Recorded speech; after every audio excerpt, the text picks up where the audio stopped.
there's a population of people that could be totally awake with 5 hours of sleep. Totally awake with 5 hours of sleep? That's right. I feel like I can do that off of like a week solid of 8 hours of sleep. Like I can totally. Are you talking about consistent? Like they only do 5 and they're good for like years. Well, no, they do 5 a night. Right. Yeah, and they're good. It's some kind of gene that people have. But we are now live. Sorry, we were talking about this study that Intellect was telling me about how there's some people that have micro naps. We'll get into that later. We'll get into it a little bit later. I don't necessarily know if it's a scientific theory or conspiracy theory, and we don't have our hats, because tonight we're talking facts. All right? All facts. All facts. Well, ladies and gentlemen, welcome to the A is for a podcast, episode 13. 13. Officially 13. We had 2 episode 12s. Shout out to everybody that's right. Listen to that. It was definitely a good time. Yeah, big love to Snowman. I love that he came down, made time out of his busy schedule to show some love and get some love from you ladies out here. Definitely hit up that email. What's the email? blinddateswithsnow@gmail.com. Send in. Yeah. Send in whatever you want, all right? We want some pictures. Give us a little bio about yourself. We want to match Snow up with somebody on his level. Tell us why you think you deserve a date with my man, Snowman. And we did not introduce ourselves. I'm bad at that. I've been doing good the last few weeks. I think you've been doing good at it. Don't be so hard on yourself. I guess you're right. But I go by the A Factor. And my guy right here is? I go by the name of Intellect. Yes. 1/3 of New Age politics. Very big thing, but I'll go into that with my week and everything. Cool. 100%. So shout out to all the listeners, shout out to all the viewers, shout out to everybody that's watching this live on the Odd Spot Family YouTube right now. And if you are not, and you would like to catch us live, join in the discussion. We're going to start answering questions out the comments more often. Make sure you head to the Odd Squad Family YouTube page every other Friday, and you'll get to catch the A is for a live podcast. We're going to be a little bit more interactive. I know that there are some inquiring minds out there that want to jump in our conversations, and we want to hear you, all right? For sure. So every once in a while, we'll take a dip. We'll dip a toe into the comments and see what's going on. Yeah, maybe if we were paying attention to the comments last time, we might have noticed that there was audio issues.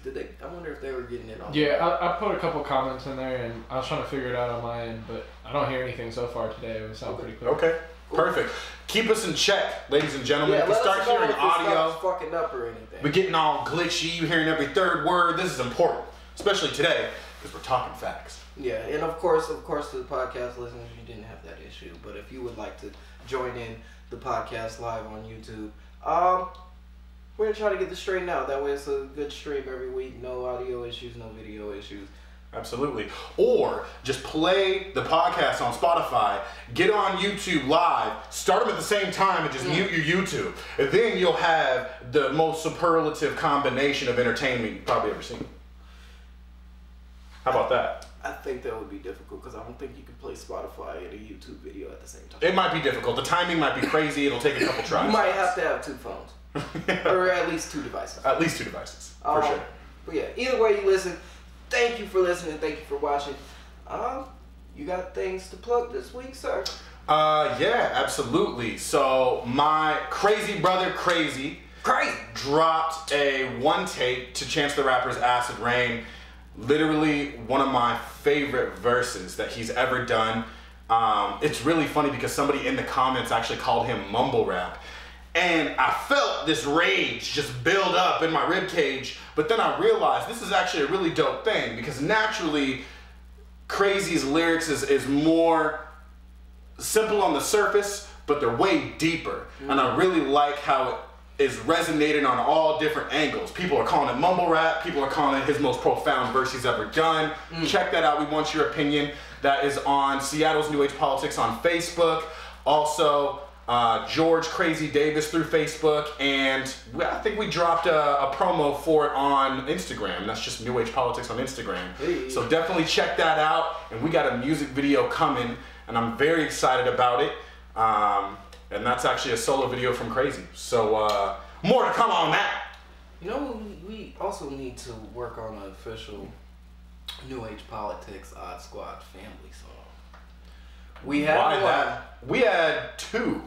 We did. We did have 2. Yeah. And they're locked in the archives. They're deep in Atlantis right now. Yeah.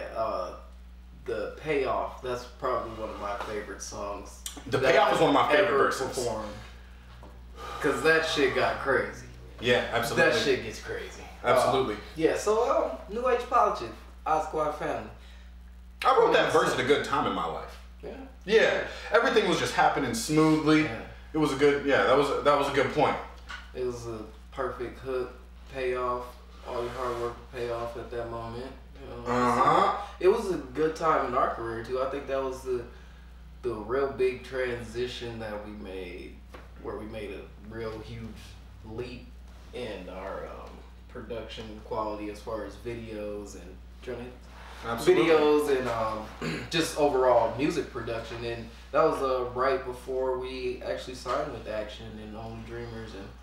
And I feel like there's some beauty in the tragedy too, because you know, the passing of Frosty also upped the level of passion and commitment to get this done, because now we have to do it for Frosty. Now we got to do it for the people that, you know, can't be with us physically. Yeah, that time was definitely a big. It was a big shaper. Yeah, it was. Yeah, it was a big shaper. That's when we really started working with Matt. Matt. That's when we really started getting it in. And one of our favorite videos, Organic, Matt shot that. I didn't shoot that one. You didn't? I did the audio. I think Organic is one of my favorite songs. Yeah. But Matt mixed and mastered that shit. Organic is actually, I would say, top we shot it at 5 Odd Squad family songs for me. Yeah, and it's nowhere but on Facebook. So if you go to Facebook and you dig through our... that's interesting. YouTube too, isn't it? No.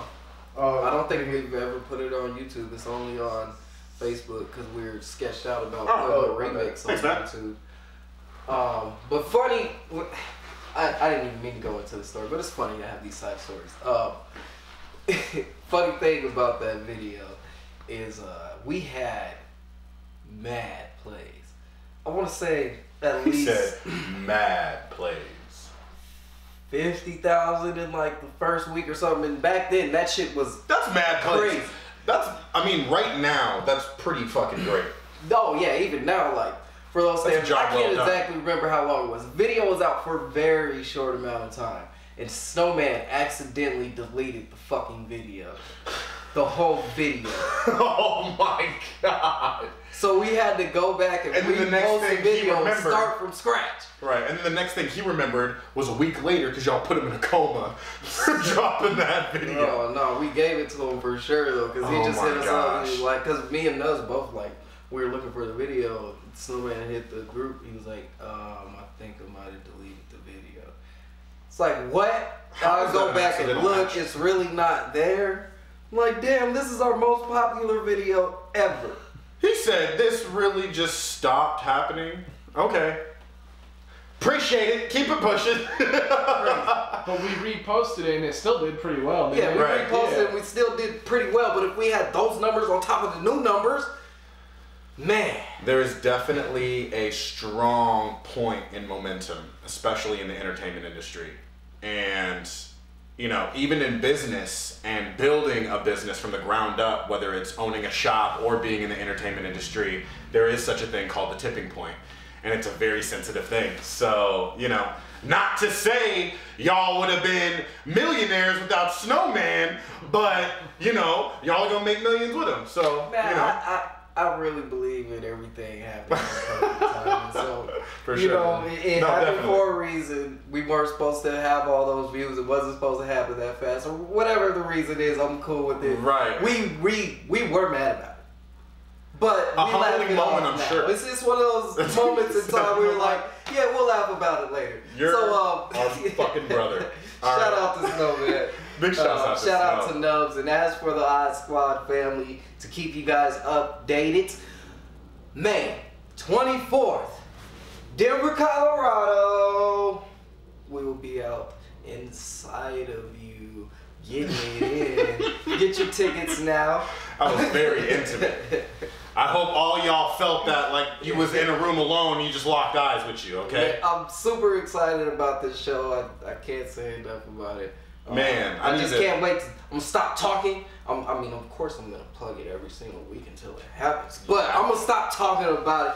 I'm just gonna start focusing. You know, I really need to start doing some cardio. I need to start running because of altitude and shit. Absolutely. Ooh, that altitude change will be a bitch. Yeah. Absolutely. People train in cold weather for the altitude change. You know what I mean? The Olympic Training Center opposite. is out in Colorado Springs because of the elevation. Flex. That makes complete sense. Because you train in that high altitude and you go down to sea level, you fucking breathe for fucking days, man. So Suck in all the air because there's less air the higher. Right. So the more you work your body to work and do Your a bunch breaths of account for less. activities with less air, then you be way better once the air is super thick. So It's kind of like the world's hyperbolic chamber. You know, that's kind of like the closest thing that we have to a hyperbolic chamber. that's why the best athletes in the world train in Colorado Springs. So shout out to Colorado, shout out to my hometown, shout out to Denver. We will be there May 24th, so make sure you get your tickets now. And Phenomenal. May 25th, Phoenix, we will be back inside of you. What up? Haha. Yeah. No further details at this moment as far as... He's not as hype. Oh, Matt's super hype. No further details as far as location? For Phoenix? Yeah. Club Red.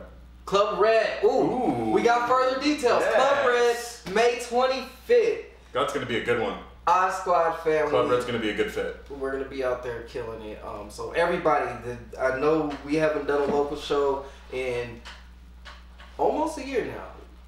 On 421 was our Red Eye Festival last year, and that was the last one, right? That was for like card holders, so. Okay. So Little it's bit more been of a about niche a crowd. year since Oh, we yeah, okay. performed in Arizona, and even longer than that since we performed for everybody in Arizona. So make sure you come out to Club Red May 25th. Odd Squad family, a bunch of dope other artists. Be there at B Square. It sounds like a riot. I'm excited. Oh yeah, I'm super excited about that. for sure. I'm super excited too. Back-to-back shows.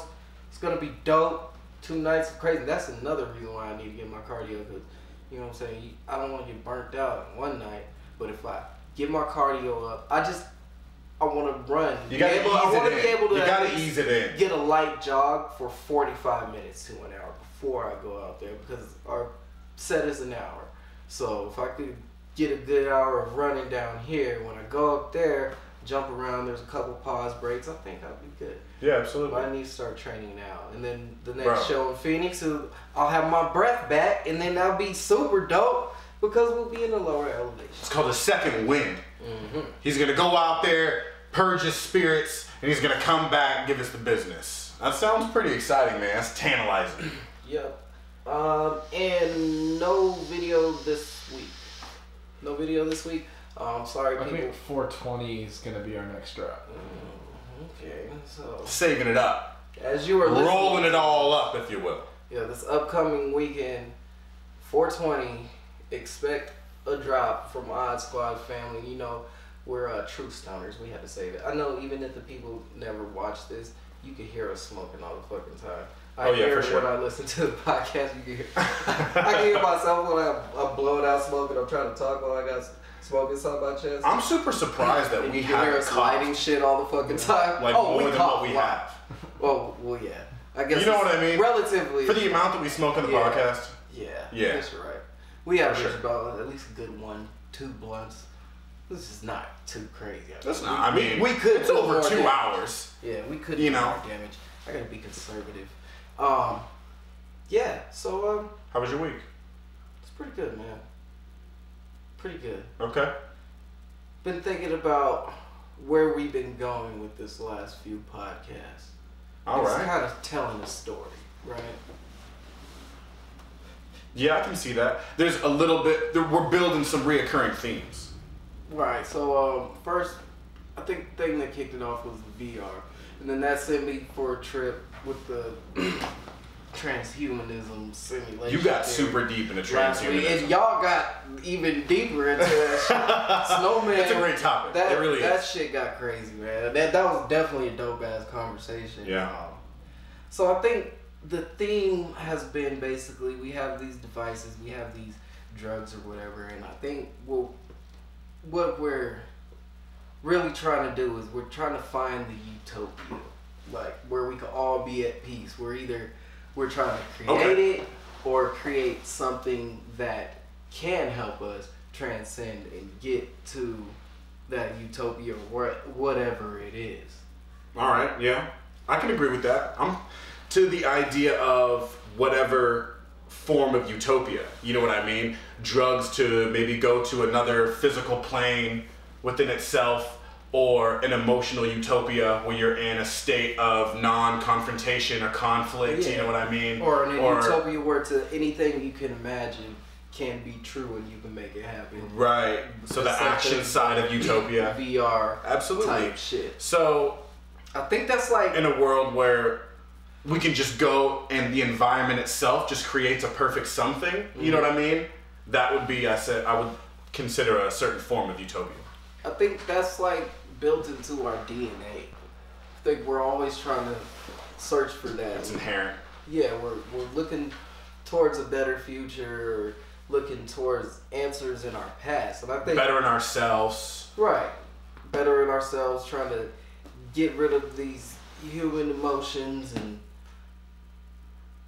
just be at peace. Right. Absolutely. There's not a human in this world that doesn't strive for their own version of peace. You know what I mean? It's not going to be the same from everybody, you know? Yeah. But from person to person, that want is the same. Yeah, whatever your thing is, I think it's just human nature. We're all trying to search for that. And all right, I'm following so far. I'm with you. So I've been getting into some theories, man. He said, I found a couple manhole covers. Yeah. I jumped in them bitches, and I got some information for you. Alright, so let's say the basis of the theory is, well, there's been a lot of evidence racking up that there was advanced technological civilizations from before we dated, right? Like, yes. We date civilizations back to what, 8,000, 10,000 years ago, the Sumerians, first civilization, right? Right. Of Mesopotamia, ancient Mesopotamia, that's what you learn in school. It was like 8,000 years ago. Yeah, about it was like the first, the Sumatrans. Mm-hmm. Yeah, absolutely. So, but the humans in our current form, right, as far as we can tell from evidence, fossils and shit, right. fossil records, have been around for 200,000 years. Right? Right. So according to the latest date of the earliest human, there's 200,000 years ago. Absolutely. So why did it take us 190,000 years to evolve to get in these groups and start building shit and stuff like that? Right.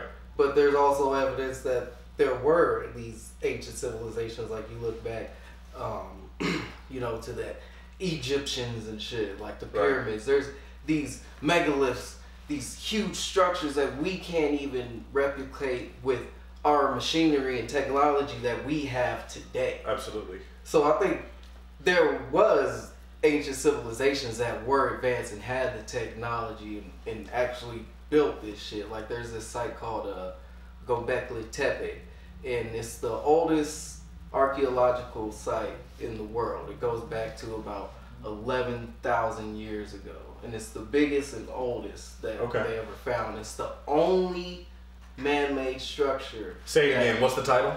Göbekli Tepe. The Göbekli Tepe. Yeah, it's that's just fun to say. Ancient ruins. Yeah, it is. It comes off the tongue. Yeah, absolutely. Say it with me. Göbekli Tepe. Göbekli Tepe. Yeah. I like that. And they have these huge monoliths, basically huge ass multi-thousand-ton boulders that are carved and have hieroglyphs and shit on them. Right. Okay. So that's the oldest shit that we know of, and it was purposely buried 11,000 years ago, and it's the only man-made structure that we know of in the world that faces perfectly north and south. And apparently, according to modern history or whatever we get taught in the school, the popular opinion or whatever is general consensus is that back then we would have to have been hunter-gatherers. We weren't even in like super nomadic. Like, you know what I mean? We weren't capable of building something. Clonking women on the head and shit. And they know that it was buried on purpose because of the way it is. Couldn't have naturally formed like that. Right. So I think a lot of these shits are signs because there's, multiple sites, the Mayan Ruins. A lot of this shit has astrological meaning. They're lined up with the stars or with northwest, the sun and the moon. And right. Architectural marvels. Like, yeah. The construction alone is still beyond human comprehension with the technology that we have right now. Mm-hmm. With the ways that we can build buildings and draw blueprints and, contribute to structure. You know what I mean? Like, the level in which we can put together a building right now is ridiculous and still, Yeah, that's always been fascinating. I loved the idea that we look into the past and we automatically think rudimentary just because it's a train of things, but we realize we only know what's been taught to us. Mm-hmm. So if there has been a mass amount of knowledge that was lost, then all of a sudden that breaks that mind state. You know what I mean? It gives a possibility that the past was actually smarter than we were. And what we are seeing is, you know what I mean? Like, remnants of what they had for that time period, but still, we still don't understand the real meaning and the reason why the pyramids are even there. Like, there was no mummies found in any of them. Ever. None of them. They never found any sarcophagus or anything. There's no hieroglyphs. And most importantly, other hieroglyphs don't even talk about them. Yeah. You know what I mean? Nowhere they don't mention. Do you see a hieroglyph of a pyramid? Right. And they were architecturally, it just doesn't make sense with the rest of the architecture at that time. So really, who's to say what's its purpose? Because there's what ancient is. You know what I mean? I feel like there's a lot of knowledge that was. I mean, obviously there was a lot of knowledge that was lost. And I think they might be telling us to look up that there's something out there, or we need to pay attention to our place in the world, because it's weird to think. If you sit back and think, man, we're on a giant floating ball speeding through nothingness forever. That's a terrifying way of thinking about it. That's the reality of the situation, right? We're on a giant floating ball spinning into nothingness forever. Yeah, for sure. Yeah, but we're in orbit, you know what I'm saying? And if you look we're in sync. If you ever I think a lot of what we may not understand what they're trying to tell us is because all this, this light pollution.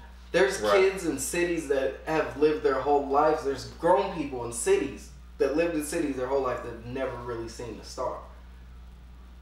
That's fucking weird. And they know what a star is, but maybe not physically if face to face never seen a star. Yeah, they can't look up and see stars because there's buildings and too much light.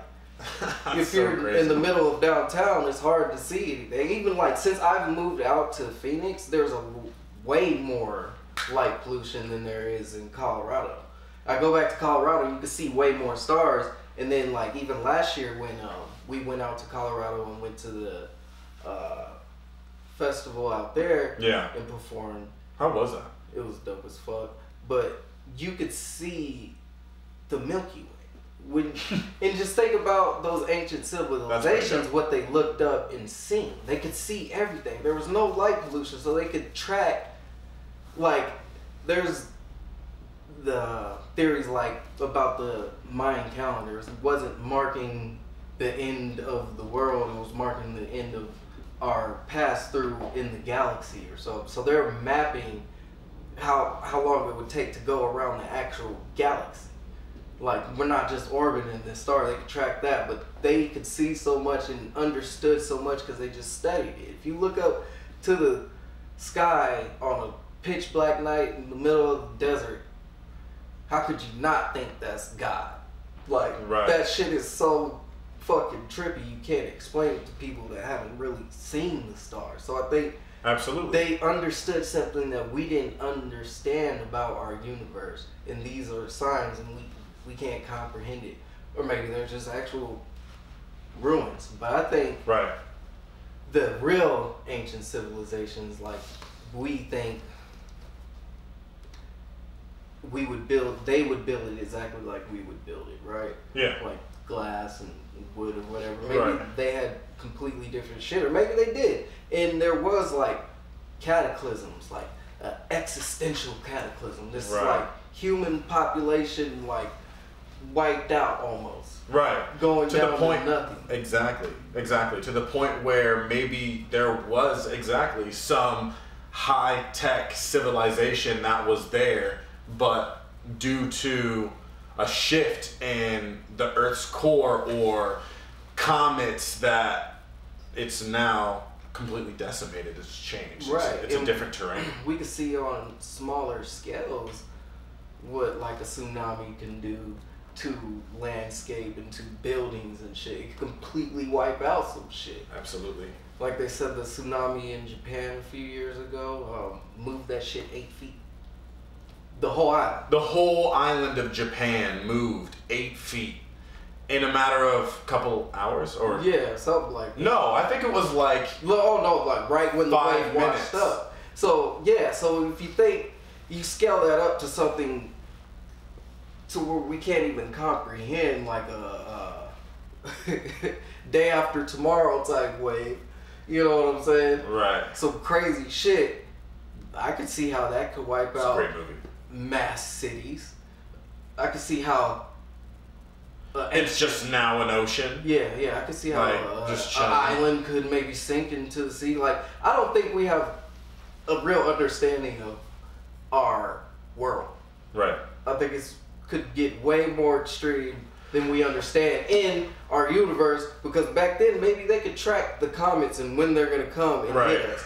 Because there's this impact site that they just found under the ice cap in Greenland. That dates back to about between 12,000 and 13,000 I didn't hear about this. And it's huge, and this could be, if this hit while we were here, this could be a civilization changing type event to where, ancient stories, there's over 500 different cultures on 5 different continents that have stories of an ancient flood. So a comet hits an ice cap, the ice cap melts, runs off into the ocean, oceans rise up, mad waves and tsunamis wipe out most of the advanced civilizations. Absolutely. So we don't have knowledge of how advanced in the technology that they had. It could have been, 100%. And I find that so fascinating because there have been talks of polar shifts, and the idea that it's something that just naturally occurs on the Earth every so once in a while, about every 6,500 years, something like that, and it's insane. Like, literally, it will move like a certain distance and then go back at a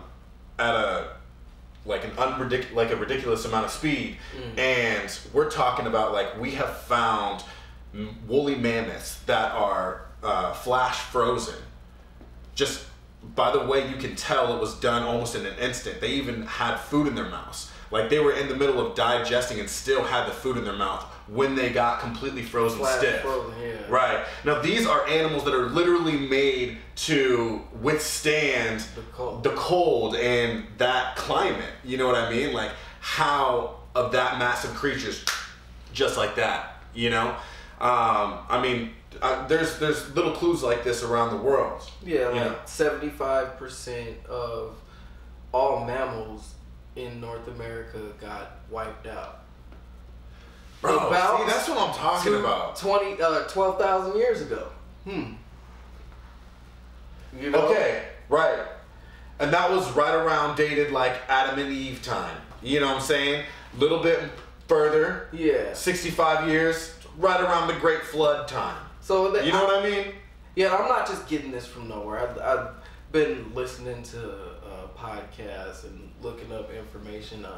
There's this great scientist, Graham Hancock. He's more of an archaeologist. He studies these ancient sites. And Randall Carlson, he studies the geological shit. And them together have the perfect evidence for there was ancient civilizations that were advanced. And they got wiped out by this event, which is scientifically known. It's called the Younger Dryas. It's this period where the Earth had rapidly cooled for 1,000 years and then suddenly stopped. So it was in an ice age, a mini ice age, and then something happened, and then it started heating up. Ice caps started melting at a rapid pace. That's interesting, like that entire time, because naturally you would think, all right, because of the sun, that's not going to happen just because that's literally all we've known for forever. But to have a period, and we all, I mean, the Ice Age is a common thing, like we all have an understanding that that happened. And that's just hella interesting to think about. Like it's not like the sun was a different temperature back then. Right. You know, like the sun's So been... it would have to be gases in the air or clouds, like something thick enough to shield us from the sun, right? Right. Or I mean, I don't know, maybe. Well, see, the theory says that there was these comet impacts that happened for about 1,000 years. With that Younger Dryas was about 12,000 to 13,000 years ago, which all this evidence is pointing to these civilizations making these monuments and shit like that. Right. I forgot where I was going with that. What were we talking about? We're talking about the comets hitting. Oh yeah, the comets hit. And then the Earth, see the caps melted, right? I tried to save you. I couldn't do it, dude. I forgot what I tried to save you. What'd you ask me? With the clouds? Well, So this is my, okay. So the We're comets back. hit, right? We're all the way alive. Okay, yeah. It shot up the clouds. You think of a comet that hit, so it shot up the clouds, which, you know, after the impact of it, you know, kind of heat up, but it would block out the sun, freeze the Earth. Another comet comes in, boom, sets the world on fire. They said that they have this layer that's found all around the world. It's called the black mat layer. It's this thick layer of like black shit. Just looks like a Oreo. So, you know, they go through the rocks and you can see a layer of sediment, and then there's this black layer, and then on top of it there's another layer. Okay. So all throughout that layer is this nuclear glass and shit in it all. And they say 10% of the world was on fire, and that's where that comes from. 10% of the world was on fire. And I mean, once again, you know, I keep on throwing Bible like situations into this. I mean, they've talked about lakes of fire before, you know what I mean? So like, that's just so interesting that, I mean, and of course that's, you know, a different reference. It's talking about hell, but you know, it's just interesting that what we are seeing, the more we understand about this earth, is the merging of theology and science. And I feel like once that happens, that's when the evolution of man is truly gonna spark and go forward. Because I feel like that is gonna bring such an evident truth because of, you know, just the belief system of that rhetoric, and then the final backing that a train of logic meets that. You know what I mean? Yeah. Whatever that fact is, that's gonna allow such a freedom in the human mind. You know? So I think we may have. I believe we were way more knowledgeable, right? Yeah. These cataclysms happened, For wiped sure. out. There was only few people that would survive. Like the way Graham Hancock put it, he was saying like, we think like 8,000 years ago, before people were civilized, it was all hunter gatherers, and they couldn't live at the same time with civilizations. Why?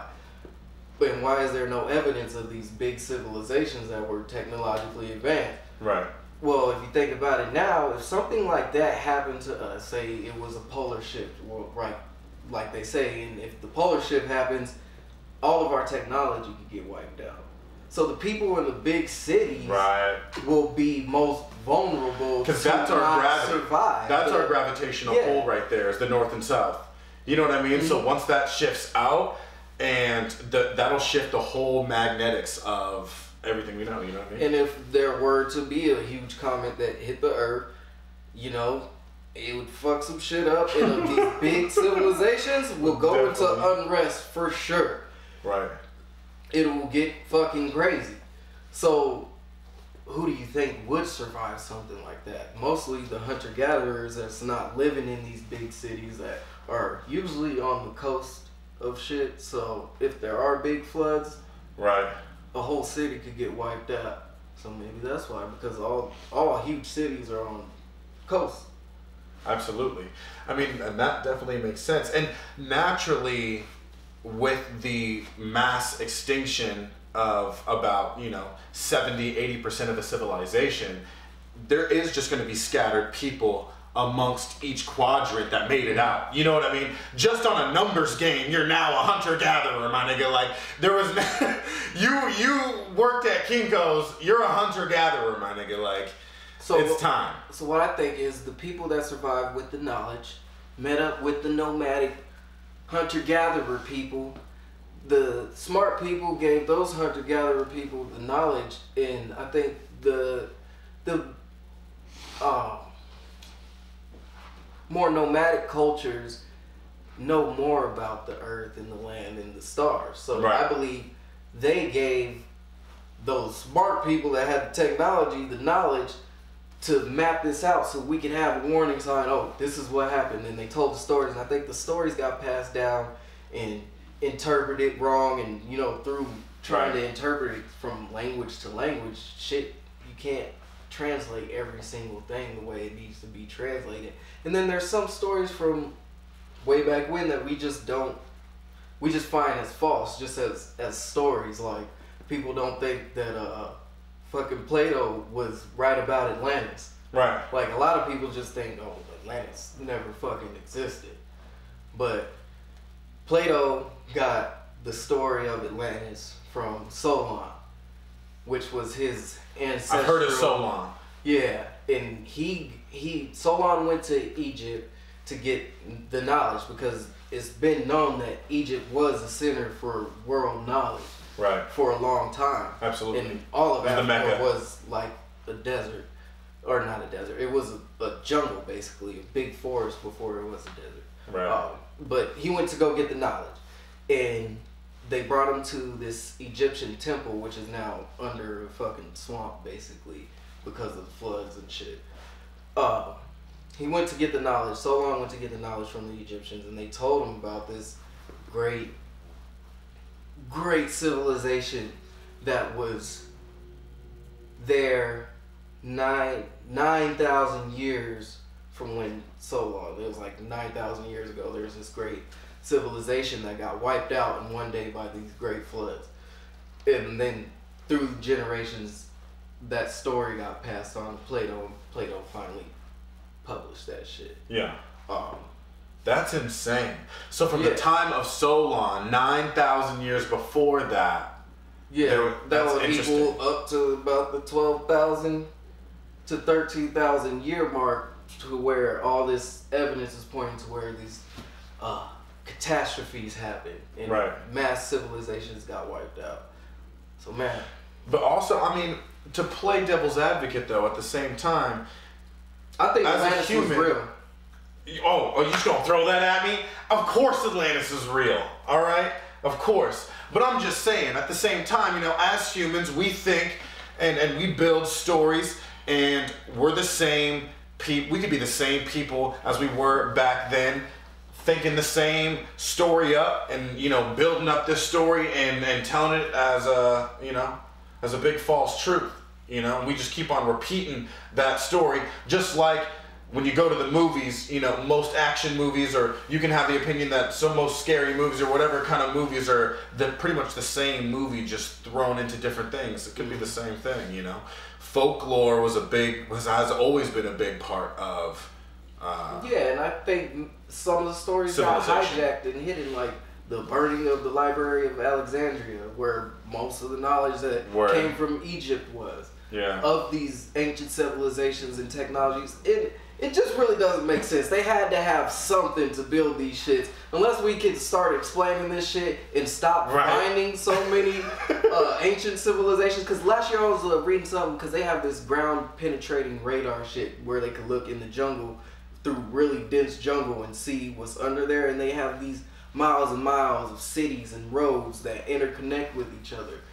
Like, so they said the Mayan Empire was probably way huger than they originally thought it was, and it spans huge distances. And it would make sense if, you know, we already know there's an ice cap over North America. What could have melted that? The modern science say it happened over years and years, but I think an event like this is more likely to make sense to explain all these stories and all these ancient civilizations that apparently had great knowledge and are just gone off the face of the earth. That's insane. And I think we're just digging for quite honestly, yeah, I was about to say, and quite honestly, terrifying, you know? Right. There was, who was that dude that he dropped a book and it was taken by the CIA and completely, what's the word I'm looking for, man? You know, like when the CIA were like, it's not a ban, they just like completely retract. Like they'll withhold the information. You know what I mean? What is it? Redacting. Redacting. Thank you. They redacted the entire thing, and then due to there was an act that they did it. Do you know what I'm talking about? Oh, the Patriot Act. You're talking about that book that just got declassified. Thank you. I forget the author, but it had a lot of these stories. It was talking about Thomas Chan or something like that. Yeah, something like that. But yeah, that just got declassified. What they said it got declassified in like 2003, but they didn't actually put it out until 2016. Right. And then in 2016, it only has like 20% of the whole book. Yes, thank you. It's called the Adam and Eve story, and it's bro. Basically what I was saying. Like it has all these evidence. Like, why would they classify this shit? So I think the knowledge, it's basic human corruption. The knowledge was there. We had the knowledge, and somebody didn't want everybody to have the knowledge because it's easier to control people if you tell them that you know everything and this is the right answer. Like, if you control the past, you can control the present and the future. Like, if you tell us that this is what our past is, then we have no choice to believe you, right? Right, absolutely. Because if you think about... It's the fallacy of ignorance, you know what I mean? To not have proof of another truth, you have no, option but to default to the only truth that is here. You know what I mean? The only truth that's tradition. Yeah, so I feel like all these religions are not the birth of human, but the recoming. You know what I'm saying? Like, this is us coming back. This is a reset. That's interesting. We got set all the way back to the Stone Age. Yeah. Because something fucking crazy happened. And honestly, and it must have been so crazy for the ancient people to explain something like that. Right. And that's why they have these stories.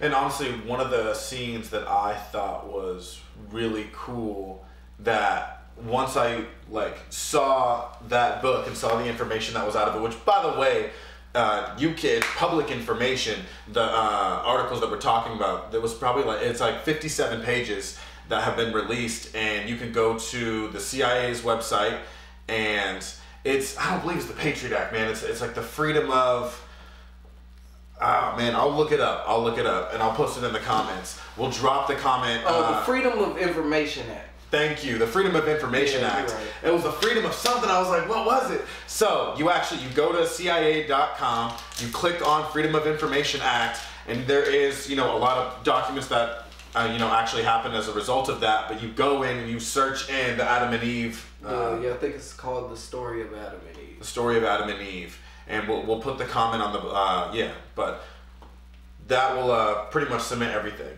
But yeah, so basically to wrap this up, I think that we had the knowledge, and we're a species that has amnesia. We forgot who we were, and I think that's why we're clawing to get back there. We want to do everything we can. We're building. We're going.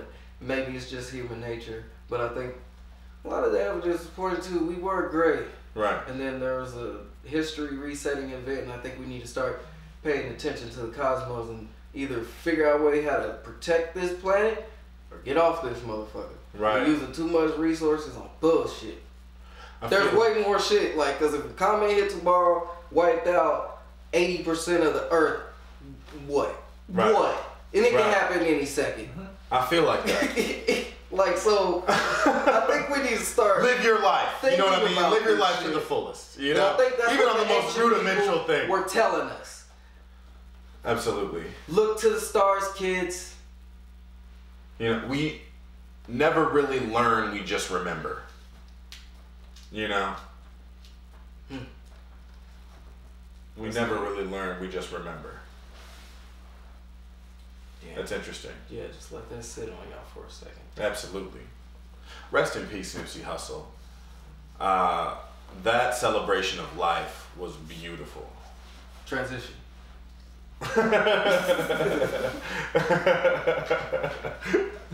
For real, man. Oh my gosh.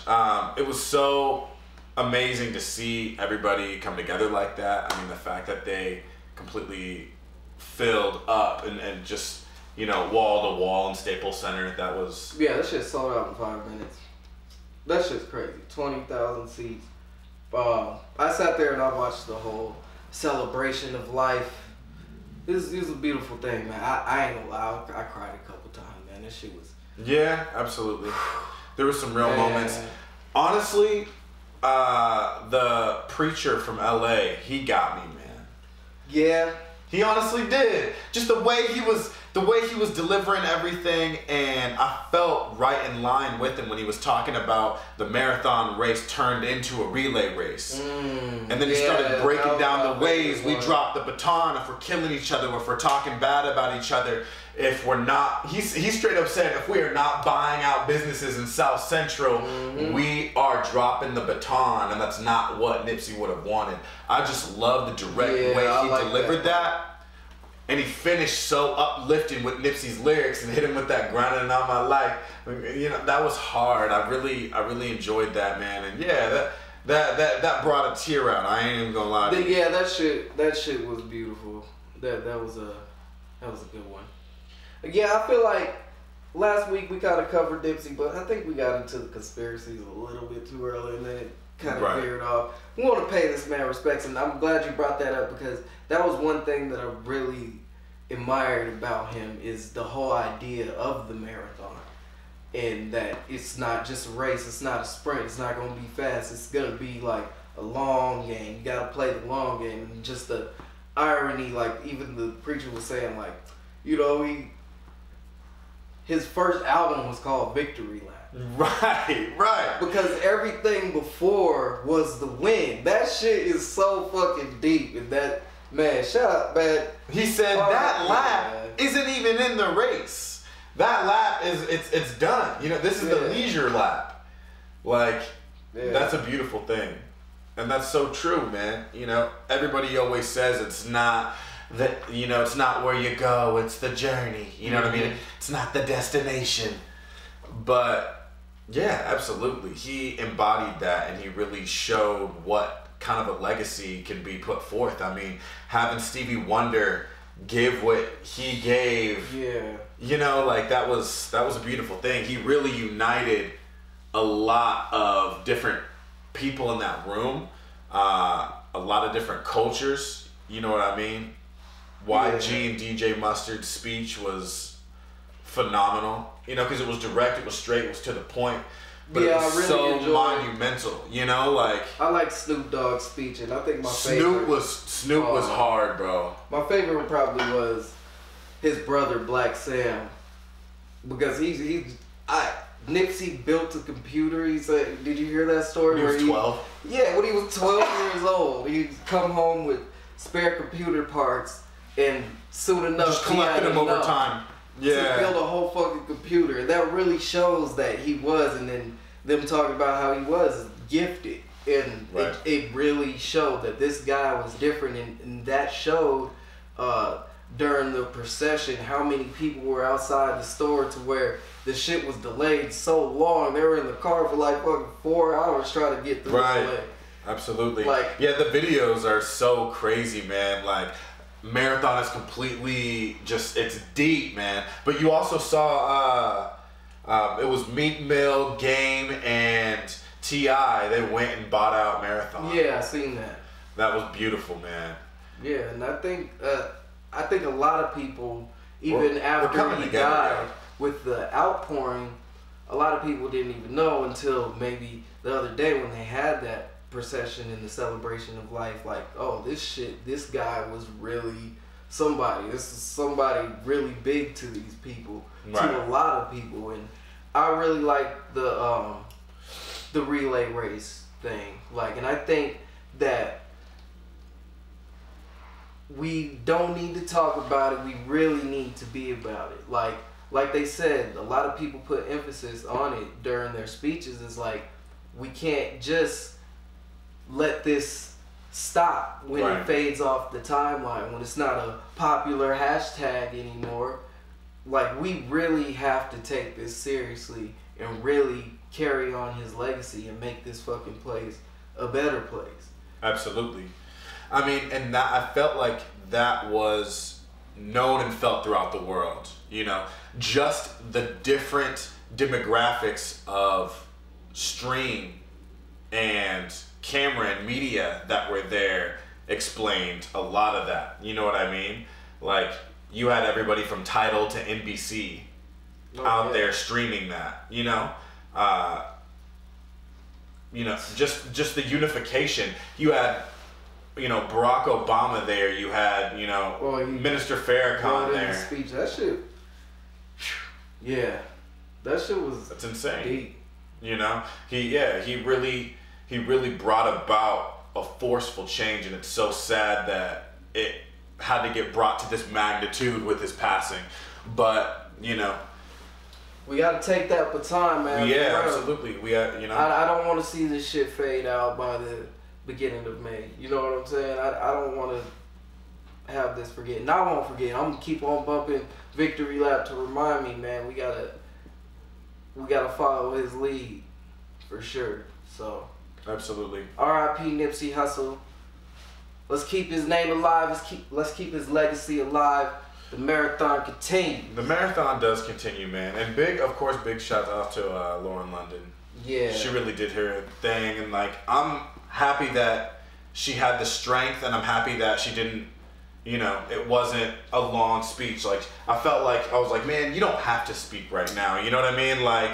But I'm glad that she did. I was curious to see her, immediate thoughts on this, but man, yeah, hers was powerful as well. Yeah, for sure. Reading that text, man, that was so crazy.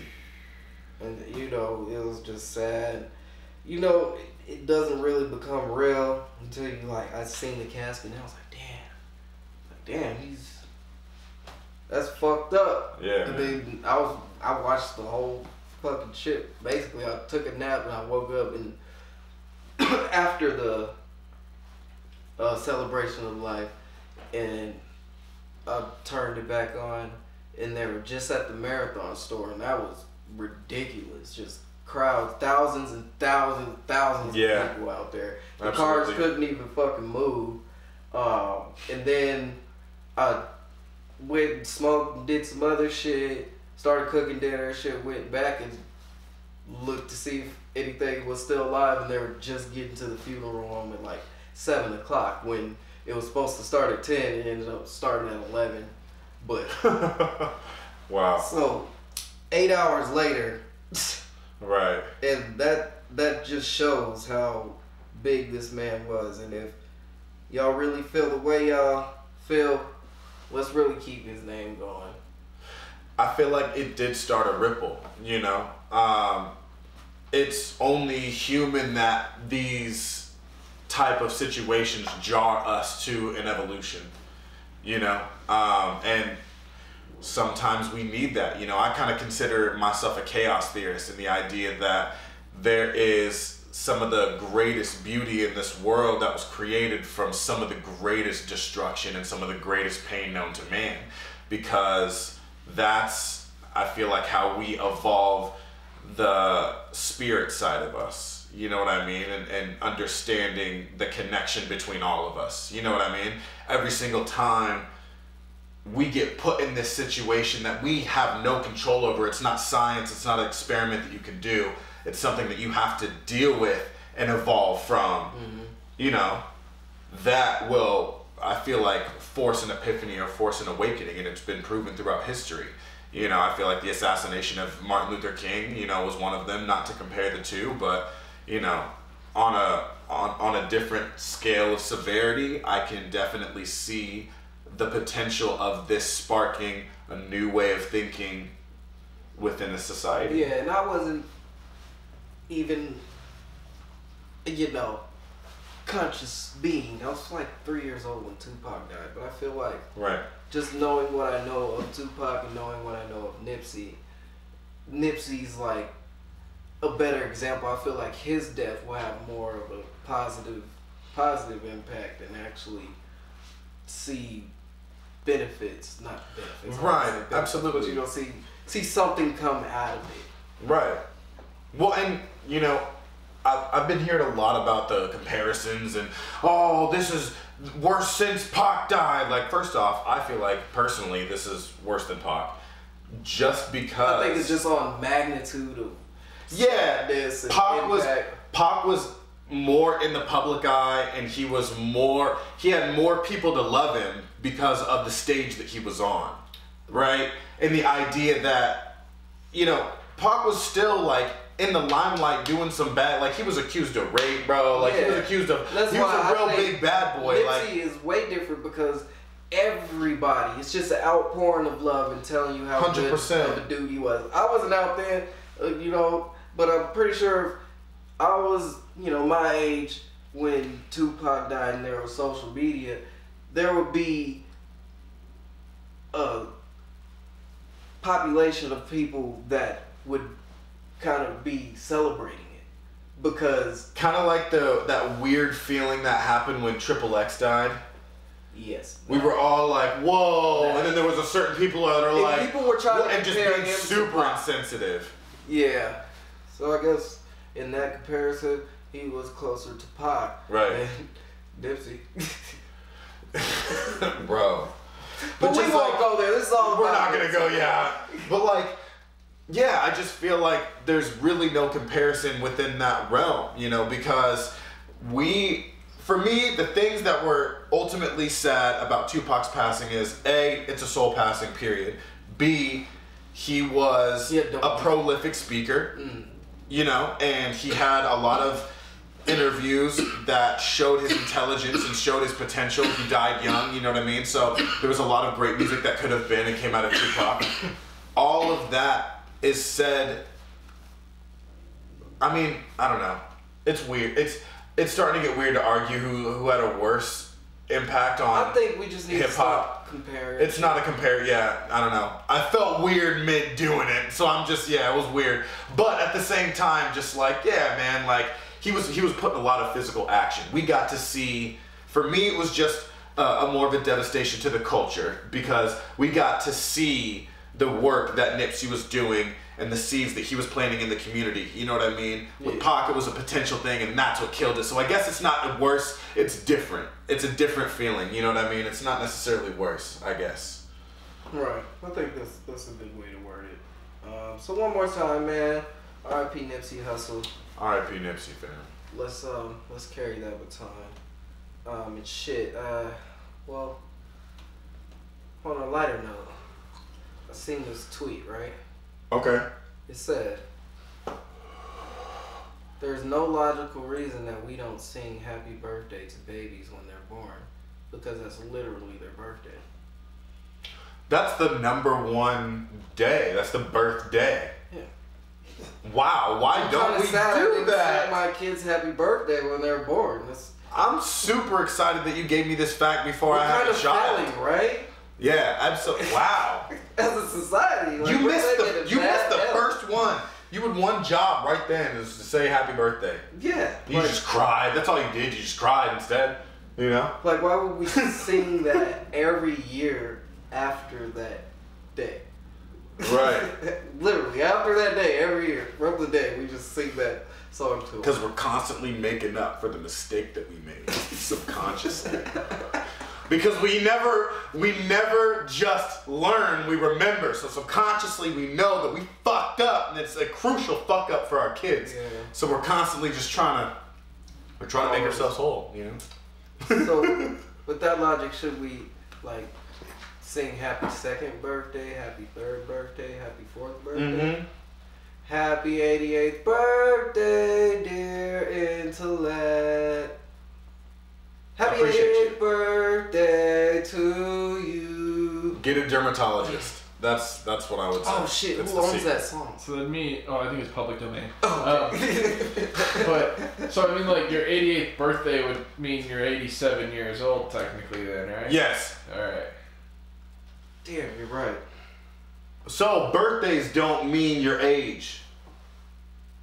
Based off of what we just said, because your age is not, 0 is not a number. 0 is nothingness. 0 is the lack of a number. I mean, 0 is a number. 0 is a number. It's just 0. Yeah. It's the number 0. It's the number 0. Yeah. It's not a placeholder or anything. I just thought it was like the darkness. It was the absence of light, you know what I mean? That's where I was going with it. I mean, I suppose you could look at it that way. Yeah. I don't know. Brand new theory. Just birthed it. You seen it first. 0 has to be a number if 1 is the first number, right? Because you can't just start off with 1. But there has to be something before 1? Yeah. I mean, I guess that's true because negative numbers exist. Yeah, true. Yeah. Because you can't see negative numbers just like you can't see 0. Right. So, I understand. Word. But either way. No, but your 88th birthday, wouldn't you be 88? Yeah, age, no. Oh, no, okay, because you're saying when you're born, that's your first birthday. So your 89th birthday, you'd be 88. Damn. Because your first birthday is not your age, because we never say like we don't start your age at 0. Right. Your first birthday is on the day you were born. Right. So I'm actually 20 years old. We don't even refer to you as you at that point. We refer to you as a process. She is 8 weeks pregnant. Not you are 8 weeks alive. Like that is not, 0 is not a counted one. Yeah, it's never 0. Right. So I thought that was very intriguing. We should definitely start singing babies happy birthday at like the hospital. Like facts. Everybody in the room believe that. Just should start singing. As he's emerging. Yeah, right? As they start cleaning off the baby, we should all be singing happy birthday, right? Absolutely. And if I ever had another child, I'm gonna make everybody in the room sing happy birthday. That's screaming and it's your day. Like coming into the world, and my first experience being a group of people just probably out of key singing happy birthday to me. It'd be pretty weird. It's a jarring situation. Do you think you could remember? Maybe it's an overstimulus for the baby. That's right. But like you're conscious. I feel like you're conscious. You're aware, and you're experiencing this. Right. But it's like short-term memory. Like you're there in the moment, and you're aware of what's going on. You know, they say that's probably where a lot of alien abduction stories actually are, like people remembering their birth. Because if you think about it, a lot of alien abduction stories, like you come out into this really white room with bright lights, people with masks over their face, and then you get put on a table and they start fucking with you with all these instruments and shit. Then they send you back. What if you're just remembering you being born? Right, because... Is the long-term, like, memory bank in your brain developed, though, like, at birth? Because I feel like... I think they the say brain that there's no way that you can't... 25. Like, but yeah, but you can remember everything before you're 25. I was about to say, but also... I think it's just harder to grasp. The older you get, don't you, like, start losing memories of when you were a child that you, like, a few years ago you can remember vividly? Right. That's happened to me. Maybe I smoked too much. I don't know. But... But also, too, like, no matter what, if this person is saying that they had an abduction, it's more of an experience. So I feel like that's not, you're talking memory through mind, and I feel like that's memory through spirit. And the idea that in terms of the mind and retaining memory, there is a certain age where I feel like that would function to where through, you know, that process at that young of an age, yeah, it wouldn't happen. But I feel like the moment you're here is the moment your spirit is where you're developing. You know what I mean? And there is ways through meditation to access that spirit. There's ways through blackout situations. People say they've seen, you know, monolithic things or dead ones. Like they'll have those experiences in those jarring situations that they would have never thought that they would have had before. You know what I mean? These people obviously had an experience, you know? It wasn't, they were just like sitting on the couch and they just like had that memory and then just like got jarred to the point where they're talking about they got abducted. You know what I mean? You know what I mean? Like if it was of a logical conscious mind, it would have just been like, yeah, I remember that. I remember my baby birth and like that shit was crazy. You know what I mean? Like, yeah, I feel like it was an experience for them. Like they had to get sent somewhere. You know what I mean? That's a spirit thing. The memories are there. It's just hard to access because it's too far back. It is a very traumatic experience. Wouldn't you think? Like a lot of people that go through trauma, sometimes they literally black that shit out. That is like probably the most traumatic thing that you could ever go through in life. You've just been in this nice, cozy place for a few months, and then all of a sudden you get pushed down to this weird, strange place, and now you're crying, and everybody's looking at you, and they passing you around and shit. I feel like you might be a baby. You might forget that shit, and then you just block out shit for 3 years because that was so traumatic. Absolutely. And then when you which is technically time travel. Yeah. Wait, is it? Yeah, absolutely. If you black out, that's time travel. I don't think like every single time you drink. Theoretically, we're always time traveling. Yeah. I like that because we're in a constant state of moving through time. I understand. Yeah. For sure. And we're like floating but time traveling and the idea that flying through nothingness. Forever. The only real truth that we have as individuals is our perception and our consciousness. You know what I mean? Like. It's this whole reason why you could snore for 30 years, but if you slept alone, you would never know that you snored. You know, like, because you don't know what's happening when you're unconscious. So, when a tree falls in the forest, it doesn't make a sound? Is that what you're saying? No, because there's still science within the sound waves of them being there. We just haven't experienced those sounds. Are you talking quantum theory? If you don't record it, it never happened? No, not at all. No, bro. That's a theory, though.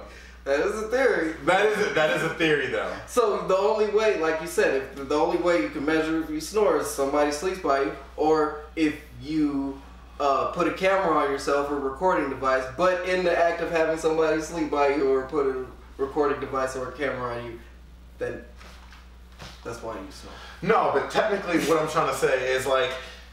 When you say when you drink too much, you black out, right? Your physical being is acting around you, you don't remember it. If our only truth is our consciousness, you can't tell me, No, I feel like that's another one of those things to where you poisoned yourself, right? So you blacked out. You blacked out those memories. They're there. You just can't access them. Okay. You don't time travel. Like you obviously did something. People can tell you the story of what actually happened, regardless if you remember it or not. And maybe one day you will remember it, or maybe it's just back there in the black zone of your mind where you can't access that shit. Right. Damn. I like that. We always go unexpected places on this podcast. I like that. I like that. Oh man. Josh Thomas said, so this is just going back to the baby's birthday. There would be one, right? He said, wouldn't they be 3 months later? What do you mean? Because they would be technically 1 year old 3 months after. Absolutely. Oh, my daughter just turned 1. I need to text her. She doesn't have a phone, but I'll tell her when I get one. Yeah, so that's honestly, that's definitive that birthdays don't mean age. Yeah. For sure. That's 3 birthdays. And you're 1. So, you know what I'm saying? Okay, so I'm not officially 28 yet. Right? Yeah. Okay. So in a couple months I'll be 28, when I thought I just turned 27 last month. Right. I like that. Life is crazy.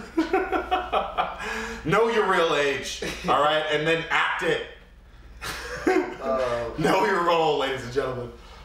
So what do you want to get into? What's in the bag of content for today? You want to what do you want to talk about? The Lil Nas X. We touched on him. That was a beautiful moment. Yeah. I feel like in hip hop, honestly, because that was just a true person having fun and doing what they're good at. Yeah. So if you didn't hear, it swept Twitter and the nation when Billy Ray Cyrus jumped on the remix. In my opinion, he might have. I mean, Lil Nas' second verse on Old Town Road is hard. But Billy Ray did his damn thing, bruh. Billy Ray murdered. He went the fuck off. And everybody went crazy. Oh, you gonna put it on the charts now? Huh? That country enough for you? It was such a victory for hip hop. I feel like it was dope. It was definitely a. But you know, that was when nice. we were questioning, we didn't know if this kid actually was had country at his heart, and it turns out that it. No. All the rest of his music is hip hop. Right? So he has one other song on Spotify, and it's Rio de Janeiro, which is, Spanish Mexican themed. You know what I mean? And like Rio de Janeiro themed, yeah, obviously. You know what I mean? So like it's that like that he takes bits of like mariachi and he puts a little trap beat to it and he does this thing on it, and I think that's gonna be his lane. Like he's just gonna do different genre beat versions of whatever his song is. The other song I heard that shit's gonna be pretty hard. The other song I heard him on was a soul sample. It was hard. The sample was hard. And, soul sample? Yeah, he did his thing on it too. I was like, okay, he got a little bop to his flow. I'm like, all right. But yeah, he's definitely not the country artist that we kind of. I was kind of hoping he would be, but it's all good. So I had a feeling, man. The question is, the lean all in my bladder really just gave me a hint that that nigga was just making a country track, bro. But that shit was hard, bro. It was dope. But now the real question is, where does he go from here? Because this is the most crucial part of someone who blows up off of a viral song. This is the most crucial part. What is your next song? What are you gonna promote next? What is you as a style? Is he gonna come with another country song? Because that obviously really worked for him, but I don't know if that's in his heart. He just needs to release a modern cowboy hat and some boots and retire. Absolute. Merch you think? Just merch it out, yep. I think he's going to have a lot of different merch throughout his career. That's a good point. Yeah, that would be dope. Yeah. He should ride this wave for as long as he can. But what a beautiful moment, man. Did you see the Instagram video where they were in the studio? Oh yeah, he told him he's a star. Yeah, bro. He was like, you're gonna be seen throughout the whole universe. I was like, yo, that is such a monumental moment. I don't care who you are. Billy Ray Cyrus tells you that you're about to be seen by all of all. That's a big moment. That's lit, man. Big shouts out to Lil Nas X. I hope that motivates you to make great music. Word. Yeah, I mean, he's obviously capable of it because that was a great song. That was a good song. You can't front on that Old Town Road. Whoever fronting on Old Town Road, you just... Rio de Janeiro's hard too. I gotta hear that one. It's nice. You gotta hear Carry On. That shit's hard. Okay, word. So, yeah, maybe Lil Nas X, whatever you do, man. We're cheering for you, bro. Absolutely. Go get yours, man. But I want to hear another country banger. See, I think I started talking country when we started talking about Lil Nas X. Yeah. God damn it. You start getting a little drum. I got a little twang with my voice, man. Absolutely. I don't mean to offend anybody. Man, that Old Town Road, man, that shit just get me going on.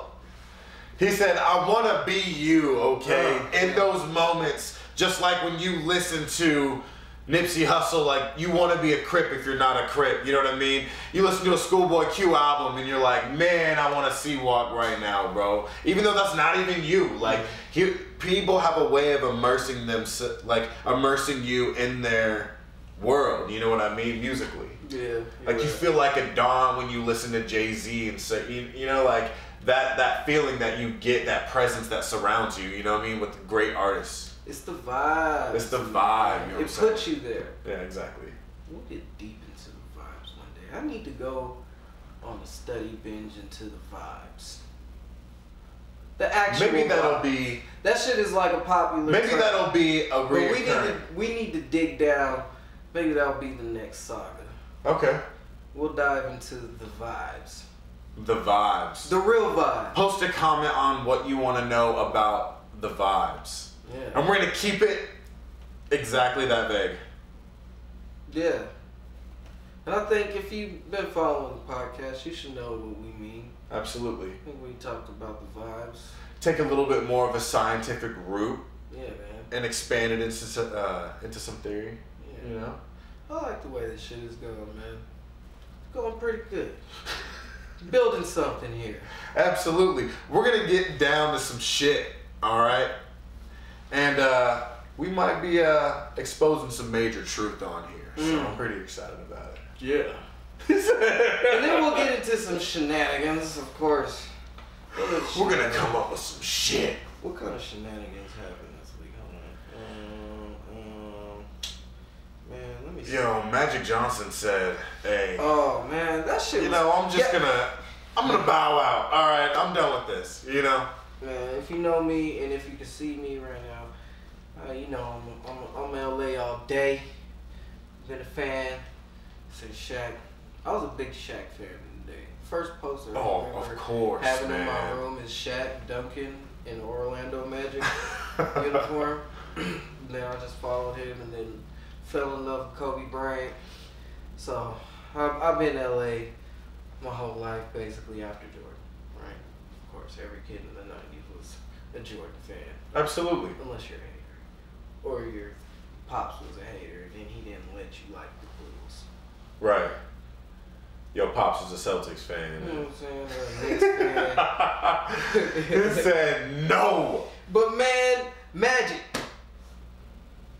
I don't know what to say about it, man. He said he just wants to chill, get back to his nice calm life. I guess it was too much for him. Hey, you know what? Shouts out to you for admitting that. Having the best player in the world, too much for you. Too much pressure, I guess, man. Hey, man, do your thing, man. But we gonna keep on trekking we just fired Luke Walton today, so he's out of here. We gonna clean house. LeBron, he's gonna do his thing. I have faith in LeBron. Like LeBron is technically the captain and the coach. Yeah, and he has the event coordinator. He does everything, and he's making Space Jam too. So let's appreciate LeBron for the last few years. I think he's gonna do the damn thing. I want Kobe to be the new president of the United States, of the Lakers organization. Okay. Yeah. I was about to say you definitely have to. He should take Magic's spot. Specify your statements. Oh, Kobe could be a great president. I want Kobe for the president of the United States too. What up, Kobe? I don't know your political policies, but we'll check him out. You seem like a good, reasonable dude. You say you obviously work. I don't know if it's too late, but get him in the 2020 ballot. Hey man, whenever you feel like it, Kobe, or you could just take the Lakers position and show LeBron, a little something. Get control of that goddamn mess that's out there, man. It was a tough year for us, man. Tough year. But bigger horizons. Yeah, bigger horizons, man. I'm all sad. Hopefully this is going to spring forward a person to step up. Who stepped up? Has anybody talked about replacing Magic Johnson? I haven't really seen. Because I feel like that's the news that should be focused on. You know what I mean? Like, all right, he stepped down. Who's stepping up? You know what I'm saying? There's just a lot of names floating out there. Who would you want to step up? Do you have any? Kobe Bryant. Kobe Bryant. Oh, yeah, that's the only person that I think of that I would want to do it. I'm not too big into how good the GMs is and shit, but Kobe Bryant would be pretty phenomenal. It would be the best thing. Yeah, that is the vote. Yeah. That's the vote. For sure. We're definitely going to do that. I hope so. Absolutely. Shout out to the Lakers, It's man. the best move, I feel like. And we need to get AD, get him to LA. He obviously, that's where he wants to be. We going to bounce back next year. We got LeBron. That's all we need. We going to get rid of all these old-ass motherfuckers. And we're going to keep the young guys, and we're going to be good, man. He said we're going to build an empire and come back for that ass. I'm just all sad. Sad boy, man. I'm sad, but we going to come back, man. We going to make a comeback. Absolutely. Promise y'all. So be on the lookout for the Lakers next year, in the year after, and forever after that. Because we ain't done yet. And then Golden State's probably still coming for that ass. Yes. Who you got in the playoffs? I want the Portland Trailblazers.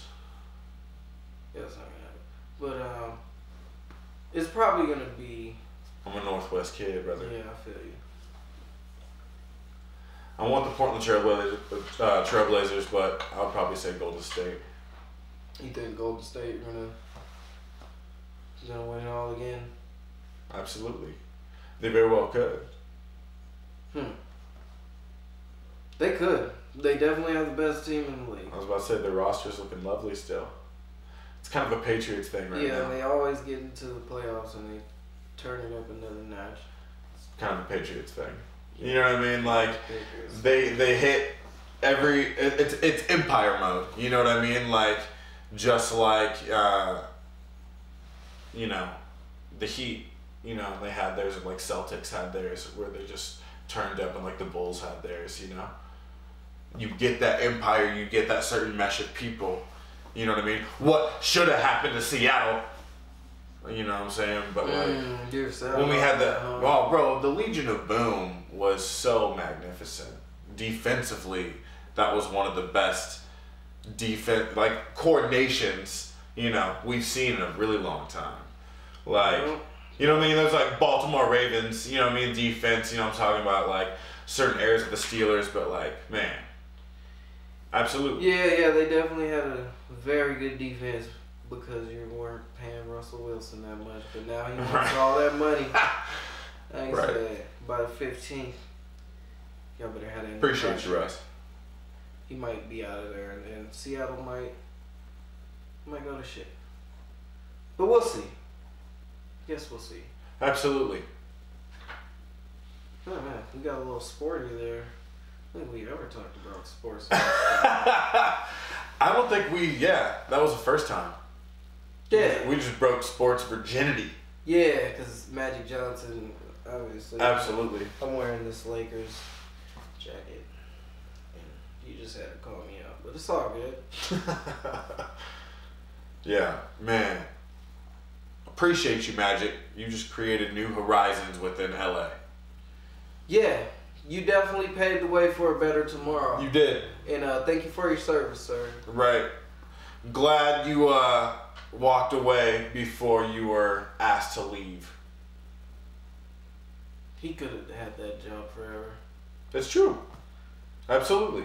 So yeah, I think he just didn't want to be responsible. I don't know. There's probably a lot of background shit going on with that. Right. Because he just quit out of nowhere. He didn't tell anybody else.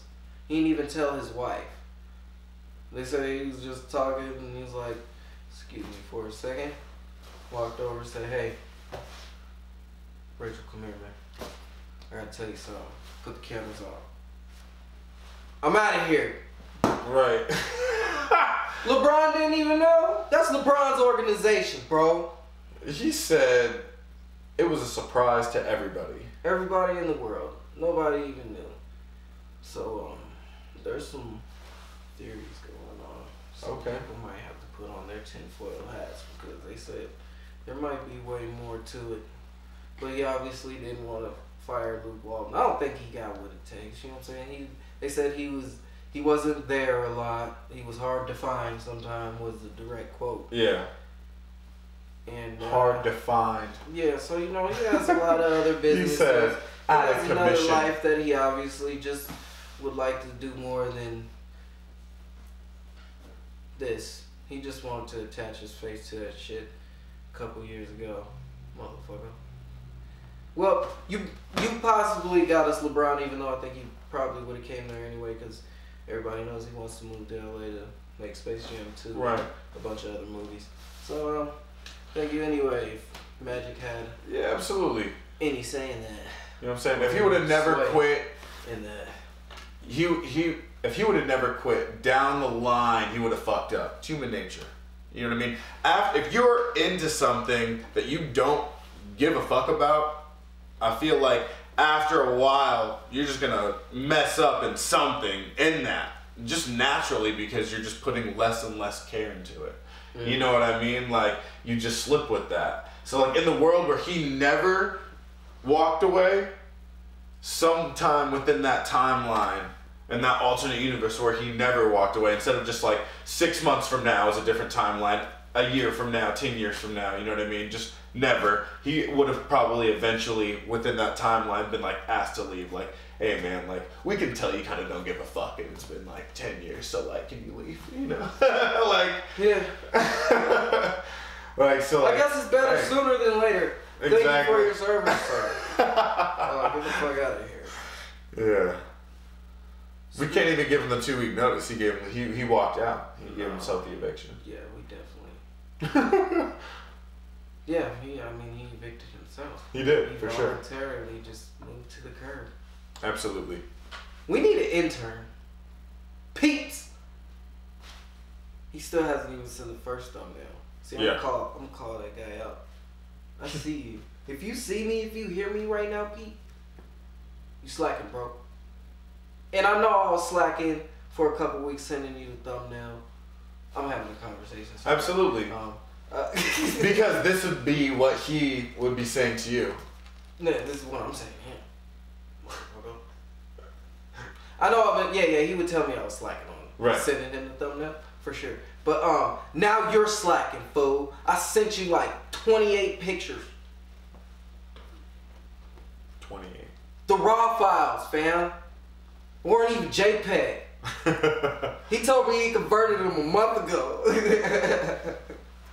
All right. I'm calling you out. He could be busy, a lot of projects. Right. So we need a lot down the pipeline, We need somebody that's able to help us cut up these videos, put them into smaller clips, and make the curve. Well, we could start the clips. We just need somebody that's good with Photoshop that can make the curve in the thumbnails. Absolutely. If you feel like you got the skills to do what it takes to help out the A is for A podcast, get dope thumbnails and help us build this curve up with Magic Johnson and all the losers that we put out there already. I don't want to call people losers. I'm trying to be nicer, remember? Be nicer. Alright. And all the people that got evicted. Yes. We need somebody dope with Photoshop that can do that. Absolutely. So if you get down with creative visions, we want to see it. Alright? Drop it in. Drop a link to your DeviantArt profile. We want to see it. Link. Dropping links all day. Man, did you see the Disney announcement? They finally said how much the Disney Plus is gonna be. Yes, I saw the Marvel one. It was like $6.99 for the. No, that's the whole service, bro. Disney Plus, $6.99 a month, or you pay $70 for annually, which I would guess is a year. Right. So yeah, I think that's actually way cheaper than I thought it would be. That's not bad. That's a good price. Yeah. I Fox. You Fox? $70 annually. So that's like, yeah, that's pretty dope. That's paying for 10 months of it. Mm-hmm. Exactly. That's clean. And you get 2 months. That's free. not bad. Yeah, that's not bad. I'm definitely about to get that. I think it's worth it. They had the Simpsons commercial where the Simpsons were putting on the Mickey hats and shit. They're celebrating going to Disney and shit. I was like, oh, that's just dope. I haven't seen that. That's tight. Really? Yeah. No, I haven't seen that either. That's super dope, dude. I think I have a problem with the internet. What do you mean? I'm always on it. I see everything. I be telling people shit like, I didn't know that. Yeah. Yeah, it's just on the time. You do be putting me on game mid-podcast, you know what I'm saying? Like, and I love it. Yeah, man. I just have a thirst for knowledge. Absolutely. I just like to. Some shit just interests me. It's inherent. Yeah. It's inherent. It's just some people dig deeper than others. Yeah. You know what I mean? See weird facts. I guess. Absolutely. I'm not on the internet too much. I just see a lot of interesting shit that people wouldn't think of, I guess. Absolutely. Okay. Huh. Strange. Hey guys. That's a hidden superpower. Yeah, I don't have any superpowers, guys. So sorry. That's a lie. Maybe. Maybe they're still hidden. That's definitely a lie. I think we all have inherent superpowers. I did teleport that one time. Into the idea of superpowers just beyond the average scope of ability in that category. I feel like genius to a certain extent can be looked at as a superpower. You know what I mean? Yeah. Just because it's such a concentrated group of individuals among society that reach that status of ability in whatever whatever form of genius that they are, like athletic genius, memory genius, lyrical genius, language, exactly, and like rhetoric genius. There's genius of logic, like the abundance of common sense. Like a person can look at an engine and through just like, okay, if this is where the air goes in, like it's only natural, and like through logic understand an engine. There's that form of genius. Like there's different That's a very categories. good form of genius. Isn't it? I guess that's why I like science. Because you can just look at shit and you put it together, you can measure it, and it makes sense. Right. It's a picture, it's a puzzle. Right. Just like. And imagine to have the IQ that you could just naturally, just because, yeah, okay. What we would see is like, of course, yeah, gravity makes sense. Yeah, shout out to Tony Stark. You know what I'm saying? Yeah, exactly. I feel like that's a huge example. I'm gonna go to college one day, guys. When I'm done being a rapper. What college do you want to go to? Have you thought about that? Of knowledge. Okay. There's a lot of them. I don't know. I would be like a astronomer or astrophysicist. I'm trying to go to Berkeley one day. Let's go together. Berkeley is a beautiful campus. What are you gonna go for, Matt? Music theory. That's dope. I want to have a PhD in music one day. I would love to. That'd be dope. Get a degree in either language or psychology. I think that'd be really cool. I would get a degree or get deep into the study of body language and more human interaction on a subconscious, more primal level. I think that's pretty fun. I always kind of like naturally. That's my worm on YouTube. You know what I mean? That kind of lets me know where I naturally just want to put my mind to and dig deep on. You know what I mean? Like, if I'm watching something and I know that I'm just gonna dedicate a certain amount of time to just like watching and hitting the wormhole real quick, I'll naturally go to instinctual links in the human mind that like connect us, and like, you know what I mean? Like universal languages, for sure. The hive mind. The hive mind. Absolutely. The Akashic Records. You know what I'm saying? We're all connected, people. Alright, we're not gonna go there. Man, that should be another thing. We're like, they said we're like ants, right? Or like bees. We're individuals, but we're building something bigger. The ants don't know why, or really like why they're building the ant pile. Like, right. it's just all together they have a goal, and it's one mind, one colony. If we look at the human species like that, the world would be a better place, and we could find the answers to all the questions that we're asking. Yeah, absolutely. Absolutely. And even, you know, if we wanna, because the biggest hurdle in that is getting over race, you know, obviously. So getting over these boundaries, whether it's these physical, like like you said, it's not just race. It's race and prejudice. It's just prejudice. This right. this tribe mind that we're all these little tribes instead of one big tribe. Like, we're the human race. No matter what race you are, we're all human beings.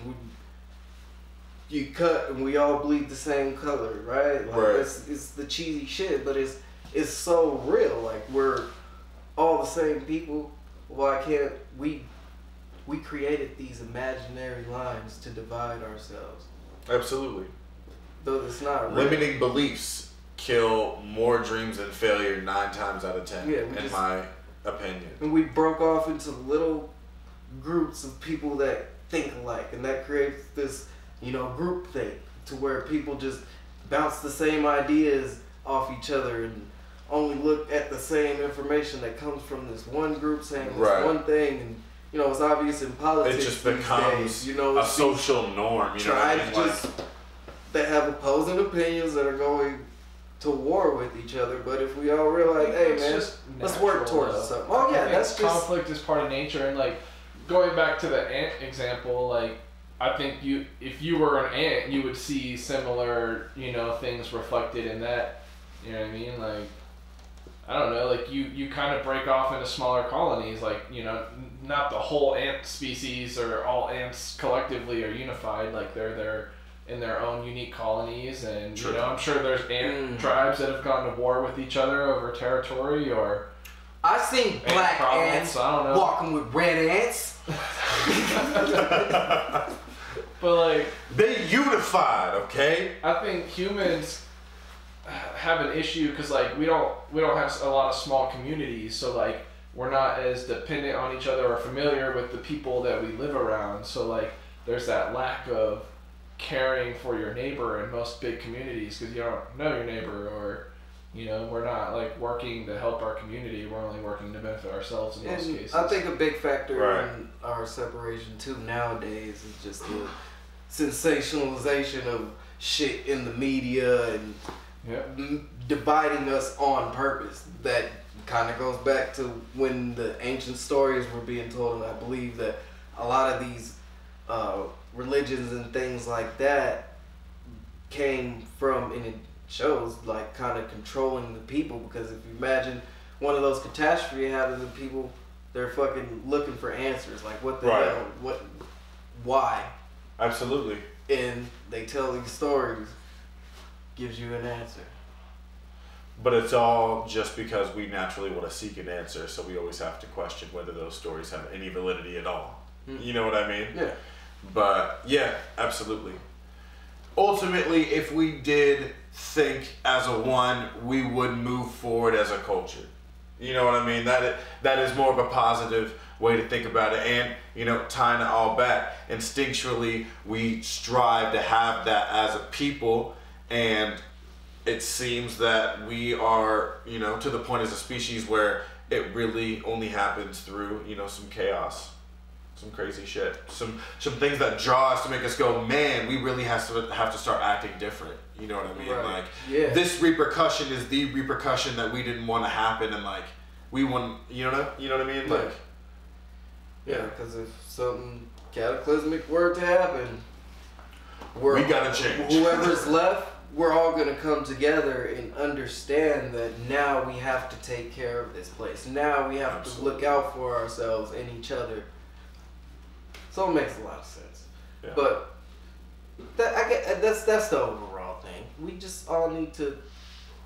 I know it's a natural thing for humans to do, but in order for us to find that utopia and transcend and get to the place where we want to be, to where our heart, our soul feels we need to be, that's pulling us. Yeah. We have to love each other. You know, I think that's the answer. And that's the fundamental root. Yeah. Absolutely. Yeah, bro. Get rid of those human instincts. Stop hating. And that's fundamentally rooted through the vibe, which we might get into a little bit further. You know what I'm saying? Hey. Because the feeling of love, and when you're in love, it puts your body in a certain resonance. And we might even get down to understand if there is a frequency to love. You know what I mean? We might get it. We might get deep into the vibe and understand what that is. You know what I mean? So throw your comments in on what you want or what you think the vibe is. All right. Well, is there anything else?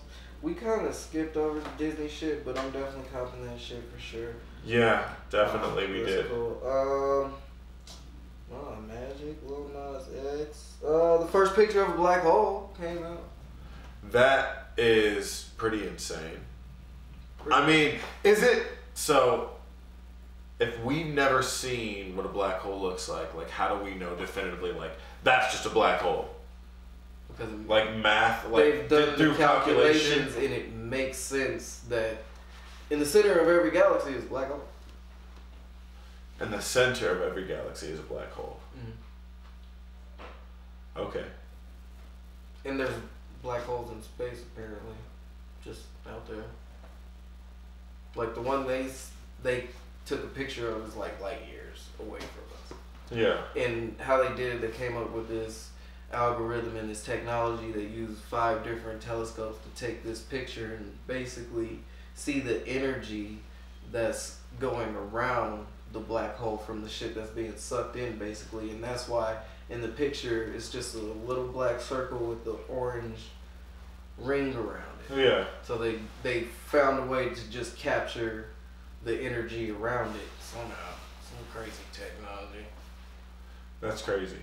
Yeah, Catherine Bowman was said to be the one. And Catherine Bowman? yeah, she made one of the algorithms. You know, she was like, it was like a team of 100 people, but they made it's called the Event Horizon Telescope. So man, that's phenomenal. That's crazy. That is incredible. Yeah.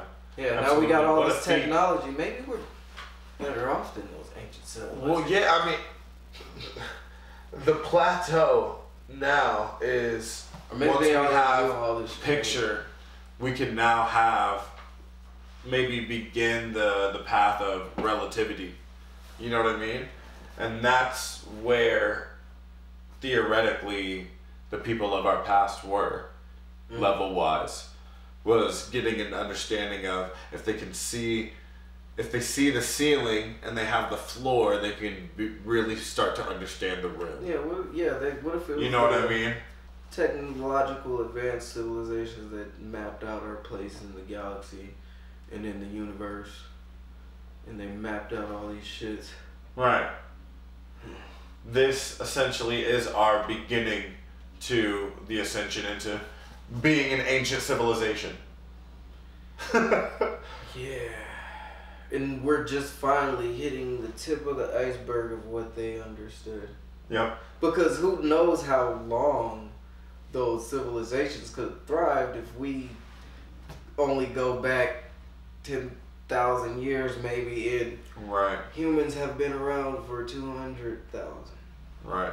I mean, if in fact, you know what I'm saying, like these whole entire continents and like countries full of people died and like whole races full of people died, then like that mass extinction reset, like we said, whatever knowledge that was within, you know, said and presided. You know what I mean? So like it completely gives whatever new knowledge room for it to just be like a power-driven intent to be whatever that presiding truth is. You know what I mean? Like the moment that first truth is gone, like that first wave, you know what I mean? Like those remaining people that were there that had an understanding had intent with that. You know what I mean? Right. I think we need to stop putting our knowledge in technology, right? And we need to start figuring out how to make monoliths. Because that's why, like, I feel like those people understood that if anything else ever happened to the earth, right, these would be the only things left. And these megalithic boulders and shit would tell us something. Because if all their structures, say if they built shit like us, all this shit got wiped out, what would be left if we don't build something of that nature? And or if the poles shift and all our technology goes. Yeah. Right. Absolutely. All of the like the Easter Island they said big those. stone heads, you know what I mean, that are actually way deeper in the ground and are complete stone figures. Like we just see the stone heads at the ground level, which is insane. Like they recently discovered We're definitely gonna go visit all these places. You know, which is like insane that it's literally in the middle of nowhere. Like how a civilization was even got there. There used to be a big island there, man. Yeah. If you think like how Japan was moved 8 feet, just think about how a crazy flood could change the whole landscape. And that's what I'm saying. Like it's a nod to polar shifts being a serious thing. You know what I mean? Like a actual happening that occurs on the earth, and you know we are living our lives. You know, on a floating ball, spinning, flying through outer space, or flying through nothing forever. But I mean, nothing to our understanding. You know what I mean? Everything is everything. I think it all comes down to the fly. It does. It does. All right. Well, you want to get out of here, man? Enjoy Friday night. I liked it. It felt good. And I'm happy that you guys were with us. Thank you so much for listening. Yeah, good podcast. You got a 2-week notice? I know who we're going to get 2 week notice. Yeah, for sure. And actually this week we have our first survivor that gets to stay in the house. Yeah. Daniel Caesar. I didn't see him do anything foolish in the last couple weeks. Shouts out to you. Hey, man. You know? Yeah. We won't even raise your rent. Yeah. So, yeah, you could just good job for staying out the limelight and doing your thing. You're a great singer. And good luck in your career, you know? Yeah, thank you. You know, if anything else comes up. For sure. It might be a quick one. Like, honestly, pack up like half your shit. But if you know you don't have the money, just leave. Kodak Black, you got that 2-week notice for sure. But I mean, like, yeah, he's a tough because I like Kodak, man. I like Kodak. But you I like Kodak's him. music. If it was up to me, he would get the straight right down notice. He's been out of line. He started with the sexually harassing young man. Like, absolutely ridiculous. Come shit. on, man. He said, dude, that was crazy. Yeah. Kodak Black is Kodak Black, man. Yeah, but I feel like that can't be an excuse for anybody. No, not at all. We can't just accept people's bullshit and just be like, oh, that's that motherfucker. Like, no. If he's out of line, he needs to change. If people need to change, they need to change. We can't just throw our hands up, oh, that's who they're going to be, and give up on them. Hey, man, you need to change. You need to realize what you did was wrong. Talking about, oh, Lauren London's a whole widow out here. I give her 1-2 years, and I'm a holler at her. Come on, dude. I'm just saying, it's just like it wasn't a surprise that it happened. You know what I mean? Like, just with his stream of things that he's been doing. You know what I mean? Like, for example, like Kanye West, like the third or fourth like big event that Kanye West happened, it kind of had an air of like, yeah, he did that because it's Kanye West. And it was just like, we weren't surprised. So I'm not taking anything away from, like, he does need to be checked and grow as a person 100%. But I'm just saying, in reaction to it, it's just like, I feel like it should start being taken with the air of it's just like Kodak to come out and say something super disrespectful about a hip hop icon, the legend Nipsey Hussle. Not even a week after the dude died, and then he doubled down, or his apology wasn't really an apology. I didn't even hear the apology. He said some bullshit. Yeah. He's stupid. I don't. All right. You got the 2-week notice, Kodak. Okay, right. But you come out with a real apology, or you're evicted, fam. You know Kodak. He's probably not going. Yeah. We might as well evict him right now. But we'll put him on 2-week notice. I don't have. It's all right, man. He has 2 weeks. I'm sure he's gonna do something so good. We'll give him 2 weeks. He's gonna do something stupid before our next podcast, which will be earlier. Which day are we gonna do that? Because you gotta go see Endgame, huh? Yeah. You already got my tickets. Please already have your tickets if you're seeing Endgame right now. I'm probably gonna watch it the middle of the following week.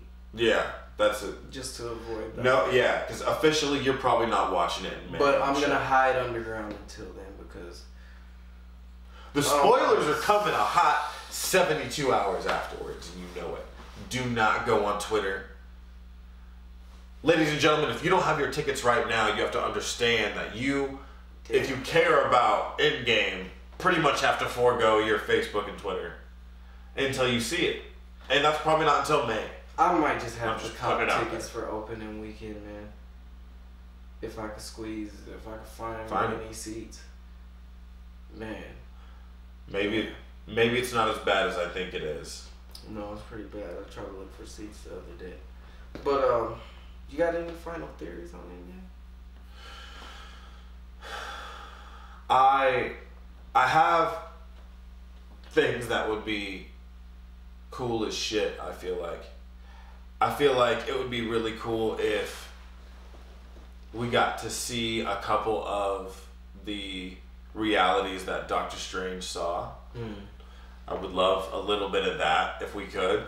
And I feel like that can happen because if they use the quantum realm to go back in time, they could find Doctor Strange with the time stone, and he could just do his thing right there and go into the future and be like, okay, I'm caught up. That shit's crazy. And they now have him. You know what I mean? Or like if the and then he like explains, we're in the end game now, like from that moment they travel to that moment, or he takes them back, and then all the things change. Right. Whoa. Absolutely. I don't think this movie's just gonna be one. And it's because, and the only reason why he saves Tony Stark is because he was the only person that would have connected it in his mind that the reason why he killed him was to go back and get him with the time stone. You know what I mean? Like, only Tony Stark would have connected that. He saw that future. He gave it to everybody else. You know what I mean? Like, he saw all the realities where he tried that. And there was only one way. Right. And that was probably one of the last ones that he chose. So that's why, that's obviously why he saved Tony before Thanos was about to kill him. Yeah. He spared his life. Ooh. Yeah, I think it's gonna be. See, my theory is, I think it won't be one battle. It'll be multiple battles, or I think they may defeat him earlier than we expect in this movie because it's 3 hours. Right. I think they may defeat Thanos earlier than we think, and then from then on, I think they're gonna have to figure out ways to bring back everything, bring back everyone, and in doing that they might fuck up a couple times or so. Right. That's just my theory on maybe that makes sense. I hope that they come into that battle no Captain Marvel. Yeah. First time they see Thanos, don't have her come walking up front line. I'll kind of be like, okay, well, like, I think have her in the wings, fam. Like, he doesn't know who she is. That would definitely be like, he's now officially seen everybody on the chessboard and everybody who was left. So that's who he's expecting is going to be the defense, and she is way beyond the ability of anybody else right now. Well, I think that they're setting it up with that last trailer that they did with her saying that they should just go get him.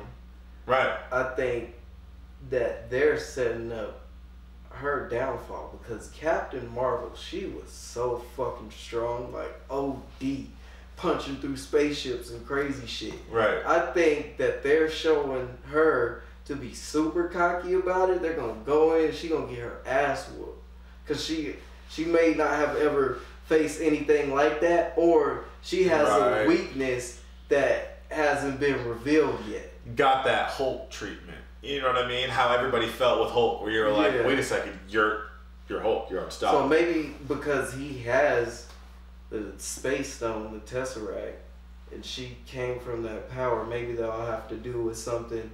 He'll weaken her powers or something. But I think that they're setting her up to be that cocky for her to go in there and be humbled, because we've only seen her as this super crazy, strong, like they said, the strongest character in the Marvel Universe. Yeah. And she is. That movie proved it. And she came in, nah, you ain't the only universe that needs or you ain't the only planet that needs saving. And all these other planets don't have you. Crazy. So I think she gonna go in there. She gonna get whooped down by Thanos. I think they're gonna lose. They're gonna have to somehow rewind this shit, go back, quantum realm, some shit. Crazy shit. And then I think when they beat him, that I don't think just by defeating him everybody will come back. They're gonna have to do something. Somebody maybe gonna have to wield the fucking Infinity Gauntlet. Right. In order to bring everybody back. And that's my favorite theory. You know what I mean? I feel like, or at least, I want to have Tony Stark hold that. Yeah, that'd be dope. And he has to get the Soul Stone one way, and he sacrifices Captain America, because that Captain America is the type to commit suicide for the greater good. Yeah, out of everybody, I want Captain America to sacrifice himself, and I feel like that would be the most logical, because I want Tony Stark to stay in. I think he's the best. He's the OG. So let's keep Tony Stark. And I'm excited for Endgame. You're excited for Endgame. Matt's excited for Endgame. I think the whole world is Absolutely. excited for Endgame. So this is the Endgame of this here podcast, and I hope you guys enjoyed it. We went kind of deep with this one again. I think we're Absolutely. We're onto something here. We'll get into some more shit. We'll come with some more fuck shit of the week, man. There wasn't too much crazy shit last week that we could laugh at. No. No. But I'm glad you came here. Glad you listened. Yes. Thanks for tuning in. And we'll see you next episode. First.